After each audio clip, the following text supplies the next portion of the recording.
The Maori are the indigenous Polynesian in New Zealand. Today they comprise approximately 15% of New Zealand's population. The first Maoris were Polynesians who immigrated from the islands in the Pacific Ocean. They had to adapt to the fact that New Zealand was a much larger land and had more temperate climate than the islands they had migrated from. They needed to learn new ways to hunt, fish, build and adapt. The Polynesians became a new group of people who were called Maori by the Europeans, but the Maori referred to themselves as Tangata Vanua, people of the land. The Maoris lived in tribes called Iwi, and marriage between different Iwis was a way of strengthening alliances between various tribal groupings. Maoris made clothes from a number of plants, including harakeke, pigao, kiki, and toto. There were two main types of garments: a knee-length kilt-like garment worn around the waist and secured by a belt, and a rectangular garment worn over the shoulders.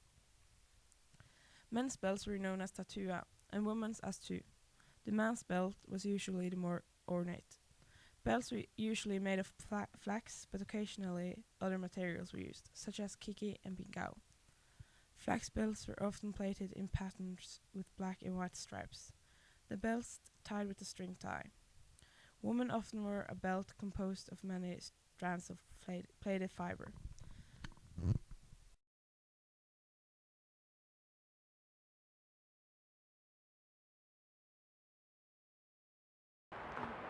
Kia ora tatu. Kia ora. Keita pekue. Tinupe. Hei kunera. Hei kunera. The Maori culture has been shaped by the tradition of its rich culture. Defining aspects of Maori culture included art, legends, tattoos, performances, costumes, and food. The tradition of Maori art consists of 4 forms: carving, tattooing, waving, and painting. Carving was done in either wood, bone, or stone. Wood carvings were usually used to decorate houses. Both stone and bone were used to create jewelry, fish hooks, and other tools.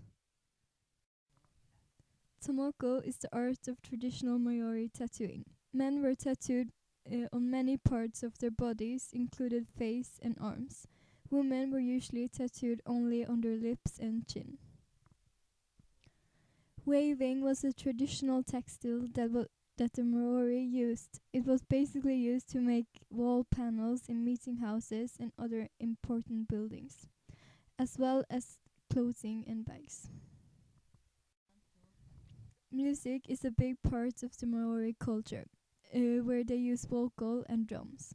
In traditional Maori society, the voice plays a significant role in the social and ritual activity of the community. The Maori were traditionally hunters and farmers, and their diet was based on meat, fish, vegetables, and potatoes. The Maori usually cooked under the ground in ovens called hangi. In traditional hangi cooking, meat and vegetables were cooked in a hole dug in the ground. Once upon a time, there was a Tonga. The Tonga had a long life filled with magic and knowledge of the universe and nature. Gifts which was handed down to him through a long line of Tonga schools.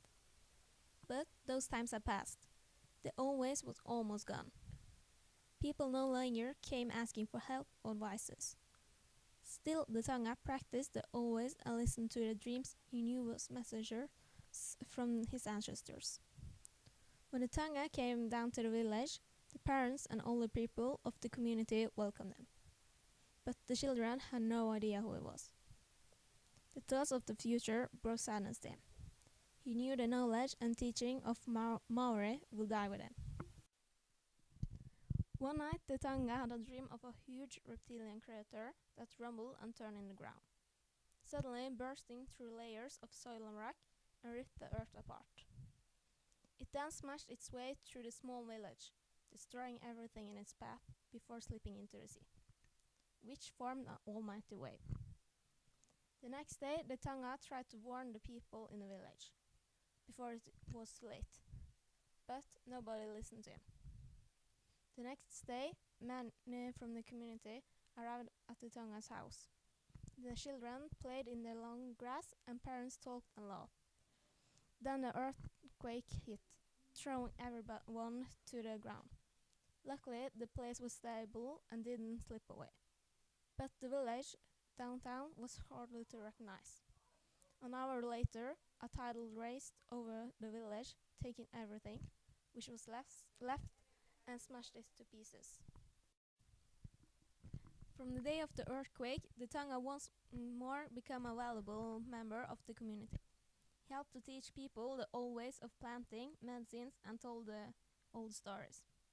The Tonga had connected the past to the present and future. Some stories and knowledge of the old Tonga are forgotten, but parts of the knowledge are still alive.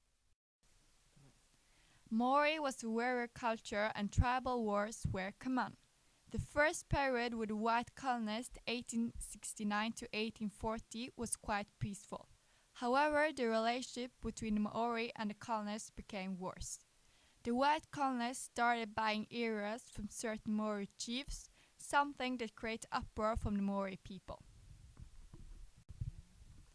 The government tried to assimilate the Maori into the colonial society, sometimes gently and sometimes forcefully. During this period, the numbers of Maori were reduced to the cause of epidemics, and the introduction of the firearms made wars even bloodier. This conflict, the New Zealand War, lasted for many decades. In 1835, a group of northern chiefs signed the Declaration of Independence. The declaration said that no governor of the Maori could be permitted unless the chiefs agreed to it. This was a big step for the Maori people. Finally, they could voice at least some of their opinions. In 1858, the Maori had become a minority. Some of the Maori tried to stop the acquisition of land, something that did not turn out well. The war between 1860 and 1865 finally brought down the opposition against the colonization. The Maori kept up the non-violent protest against the white domination. At the same time, the Maori became more adapted to the community. They had, for example, a presentation in the parliament from 1867. The Maori even got the right to vote, but just in their own tribes. Fortunately, they are treated in a better way today than they were during British settlement in Superior. Their culture and traditions have become an integrated part of New Zealand. In fact, the Maori are the indigenous people who have survived the European settlement best. Today, as mentioned earlier, the Maori account for about 15% of the country's population. Because of mixed marriages between the Maori and the white people, also known as Pakea, there are few pure decent Maoris left. In 2006, there were approximately 620,000 Maoris in New Zealand. However, the Maori language has been one of the official languages of New Zealand since 1985, and Maori songs, dances, traditional carvings, and the Maori language are being taught in schools today. Also for preschools, not to mention. Well, today, most of the Maori speaks both English and Maori due to European settlement during years. The Maori were naturally influenced by these settlers. In 2006, there were only 4% in the New Zealand who talked the Maori language, and 9% of these talk the Maori language fluently, about 29,000. Most of the Maori lives in urban areas today. In 2006, 84% of them lived in urban areas, while the rest, 16%, lived in districts. Today, it has been reserved 7 seats out of 120 for the Maori. Nowadays, the Maori participates in every section within the society, within the policy, economy, and within social institutions.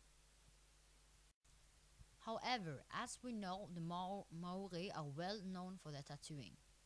The Maori-style tattoos have become popular worldwide, and many Maoris consider it disrespectful that the white people are wearing moko tattoos, since they are expressing culture pride, Maori identity, integrity, as well as reflection of waka paka and history. The haka, also known as the war dance, is a traditional ancestral war cry, and is still used today. Their war dance are still used in several occasions, especially within football. The Maori starts the haka in the beginning of a football game. And here you can actually see an example of the haka.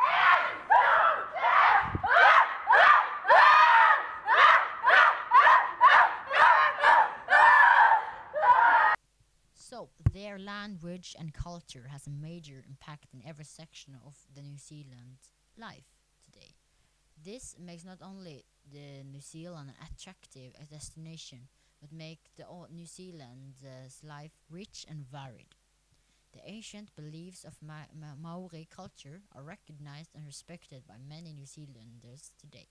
But there is still racial discrimination, but their situation have been improved and conflicts between the Maori and the Pakeha can, of course, occur.